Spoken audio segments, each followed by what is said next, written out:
အားလုံးပဲမင်္ဂလာပါရှင် Chili Kitchen Page မှာကြိုဆိုပါရနော်မင်းဒီနေ့ငခုငပိကောင်လေးကိုဒီတန့်စင်အောင်ကင်ပြမယ်နော်ဒီဒါလေးကမင်းကိုမင်းရဲ့အမေကရန်ကုန်ကနေပို့ပေးလိုက်တာပေါ့နော်ငခုငပိကောင်ပေါ့နော်ငခုငပိကောင်လေးတွေပါဒါကိုမင်းကတိန်းထားတာပေါ့နော်ခဲထားတာပေါ့ခဲပြီးတော့တိန်းထားတာပါတိန်းထားတာအခုဒါလေးတွေကခဲနေတယ်ပုံမှန်ဆိုရင်တော့ဒီရေခွန်နဲ့သူချို့ရစားကြမယ်ပေါ့နော်မမင်ကတော့ငခုကိုဒီငပိကောင်ပဲဖြစ်ဖြစ်ဒီဟောပေါ့နော်အဆိုငါအစိမ်းမှာပဲဖြစ်ဖြစ်ငခုဆိုငကြီးလို့ဆိုရင်အရေခွန်မစားဘူးပေါ့နော်ဒါကြောင့်မလို့ဒီအရေခွန်ခွာနီးလေးကိုပြပေးမယ်ဒီမှာပိုင်နားလေးကိုသူတို့လှီးထားတဲ့နားလေးကနေပြီးတော့မင်းတို့ဓာတ်ချွန်လေးနဲ့ဒီလိုမျိုးလေးတစ်ချက်ထိုးလိုက်မယ်ထိုးလိုက်တာနဲ့အရေခွန်လေးကလည်းနည်းနည်းကြွလာမယ်ရေခွန်လေးနဲ့ကြွလာရင်ဒီဟာလေးကိုကန်ပြီးတော့ဒီရေခွန်အတိုင်းကိုအသားလေးကိုဖိထားပြီးတော့ဆွဲဖြုတ်လိုက်ရုံပဲเนาะဒီလိုမျိုးလေးဓာတ်လေးနဲ့ထိုးလိုက်တဲ့အနာလေးကိုထောင်းလေးကိုထိုးပြီးွားရင်ဒီလိုမျိုးလက်လေးနဲ့အဲ့လိုမျိုးပေါ့เนาะကြွလာတဲ့ရေခွန်ဘက်ကလေးကိုခုလိုဆွဲဖြုတ်ပေးလိုက်မယ်ဒါကငပိကောင်လှုပ်ထားပြီးသားငါးဖြစ်တဲ့အတွက်ကြောင့်မလို့လေဒီအသားနဲ့ငါးအသားနဲ့ဒီဟာလေးတွေကနည်းနည်းတော့ဟိုဟာဖြစ်နေတာပေါ့เนาะခွာတာအဆင်မပြေတော့ဖြစ်တဲ့ဒါပေမဲ့ခွာတာအဆင်လွယ်ပါတယ်เนาะခွာတတ်ရင်တော့ဒီ fresh ကင်မယ်ဆိုလို့ရှိရင်เนาะ fresh ငါးကင်မယ်ဆိုလို့ရှိရင်ငါခုကင်မယ်ဆိုရင်တော့ကိုကမကြီးသီးလေးနဲ့ဖြစ်နေပြီးတော့မှကင်လဲရတယ်ဒီတိုင်းကင်လဲရတယ်เนาะဒီငါအဆိုကိုခွာမယ်ဆိုရင်လည်းအခုလိုအတိုင်းပဲခွာလို့ရတယ်မမေအရင်ကဗီဒီယိုတင်ထားပေးဘူးရဲ့เนาะဒီငခုကိုအရင်ကစုပ်တဲ့နည်းလေးတင်ထားပေးဘူးရဲ့ဒီမှာကြည့်အမီနာလေးဆိုလို့ရှိရင်လည်းဓာတ်ထိတ်ချွန်လေးရှင်းရပြီเนาะဓာတ်ထိတ်ချွန်လေးနဲ့ထိုးပေးလိုက်တာနဲ့သူကခွာလို့ရတယ်ဒီမှာမကြည့်အရင်ကလေးကနည်းနည်းလေးကြွလာပြီဆိုတာနဲ့ဒါကလေငပိကောင်လှုပ်ထားပြီးသားမို့လို့เนาะသူကအရင်ကကြွလာတဲ့ကိုမမေကလက်လေးနဲ့ဆွဲလိုက်တာနဲ့သူကပျော့လေးပါလာတာတကယ်လို့ငါအဆိုမှာဆိုလို့ရှိရင်လေအရေခွန်အဲ့လိုမျိုးကြွလာပြီဆိုရင်လက်လေးနဲ့ဆွဲလို့ကိုကမပါဘူးဆိုလို့ရှိရင်လေဒီလိုအရေခွန်လေးကိုဒီလိုကြွလာတဲ့နေရာလေးကိုစစ်နီတုံးလေးပေါ်တင်ပြီးတော့ဓာတ်နဲ့ဖိချပြီးဆွဲလို့ရပါတယ်အရင်က page ထဲမှာမြင်ဗီဒီယိုလေးတင်ထားပေးဘူးရနော်ဒါကတော့ငပိကောင်ကိုကင်တဲ့နည်းလေးပြတာပေါ့နော်ဒီမှာနော်ဒါလေးကခွာပြီးပြီအားလုံးခွာပြီးပြီဆိုရင်ဘေးက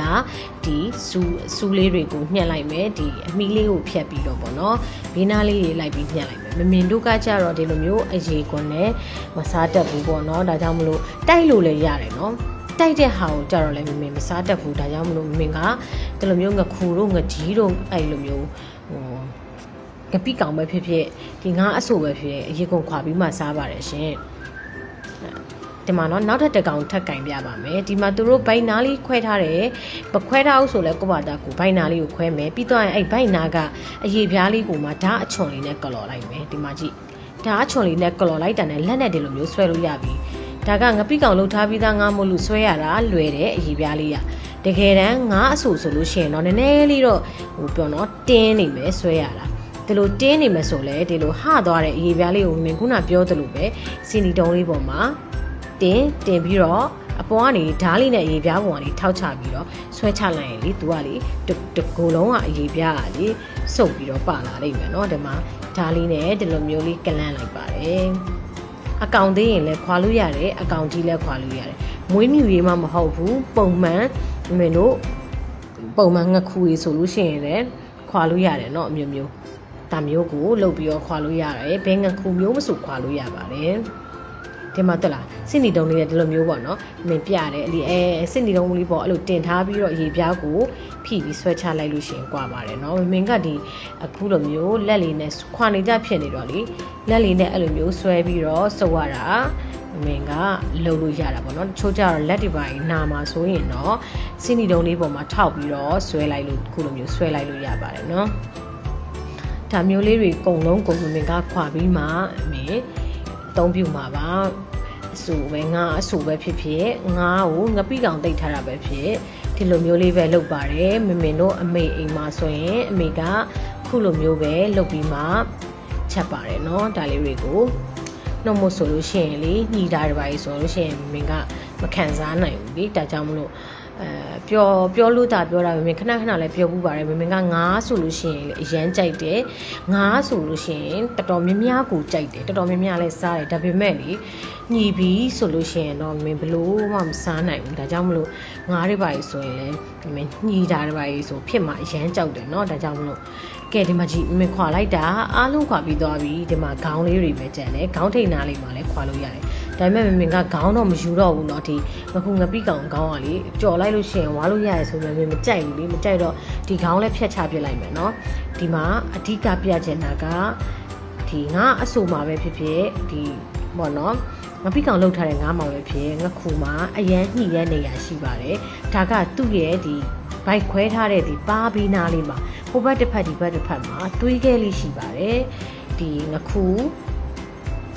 อ่ะပေါ့เนาะအဆိုမှာဆိုရင်လေဒီလိုမျိုးဘေးအဲ့ပါဘီနာလေးကိုကြည့်ကြည့်เนาะသူဘေးနာလေးကလော်ထုတ်လိုက်ရင်သွေးခဲအလုံးလေးထွက်လာလိမ့်မယ်ဒီမှာကြတော့မင်းဒါစားတိတ်ထားတဲ့ဟာတွေမို့လို့ကလော်ထုတ်တဲ့အခါမှာသွေးခဲလေးတွေကကာလာလေးနည်းနည်းလေးပြောင်းပြီးတော့နည်းနည်းလေးပျောက်နေတယ်ဒါကိုရအောင်မင်းကလော်ထုတ်ပါတယ်ဒီသွေးခဲလေးတွေက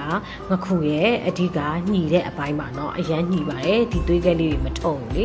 အရန်ညှီပါတယ်ဒါကြောင့်မလို့မင်းကတချို့အင်ရှင်မတွေမသိသေးတဲ့အင်ရှင်မလေးတွေအတွက်ကိုမင်းပြောပြပေးတာပါเนาะသိတဲ့လူတွေလည်းသိမှာပါဒီမှာတွေ့လားတွေးခဲလေးတွေသူကဒါကာလာလေးတွေပြောင်းသွားတာပေါ့เนาะငပိကောင်တိတ်ထားတော့ဒီလိုမျိုးတွေးခဲလေးတွေဟိုဘက်တစ်ချမ်းဒီဘက်တစ်ချမ်းပါပေးမှရှိပါတယ်အဲ့ဒါလေးတွေကိုမင်းကနှိုက်ပြီးတော့ထုတ်ပါတယ်ပြီးတော့မှတေချာတန့်စင်အောင်ဆေးပါမယ်တန့်စင်အောင်ဒါလေးတွေအကုန်နှိုက်ထုတ်ပြီးရင်ခေါင်းဖြတ်မယ်မင်းကတန့်စင်အောင်တေချာဆေးလိုက်ပါမယ်ရှင်ကဲဒါကတော့အားလုံးတန်းစင်အောင်ဈေးပြီးတော့ပိုင်းဖြတ်ထားပြီးမင်းနှစ်ပိုင်းပိုင်းလိုက်တယ်ခုလိုမျိုးဘိုက်ထဲတွေမှာပါမင်းတေချာလေးကလော်ပြီးတော့ဒီအညစ်အကြေးလေးတွေကိုတေချာတန်းစင်အောင်ဈေးပါတယ်ငပိကောင်လှုပ်ထားပြီးသားငါးကိုလည်းအခုလိုမျိုးတေချာတန်းစင်အောင်ဈေးမှစိတ်သက်သက်စားလို့ရတယ်เนาะဒါဆိုလို့ရှိရင်မင်းတို့ချက်တီဖြစ်ဖြစ်ကြော်တီဖြစ်ဖြစ်ကိုလုံနိုင်ပြီဒီထဲမှာစနွေးမုံလေးထည့်ပြီးတော့ပဲမင်းတို့တေချာလေးနှည့်ထားပြီးလိုက်မယ်เนาะနောက်ရက်တွေမှာဒီငပိကောင်လေးကိုမင်းဘာလို့စားမယ်ဆိုတာလေးကိုမင်းကပြန်ပြီးတော့တင်ပေးပါအောင်မယ်เนาะဗီဒီယိုလေးတွေကိုလည်းအဆုံးထိကြည့်ရှုပေးလို့အားလုံးကိုကျေးဇူးအများကြီးတင်ပါတယ်ရှင်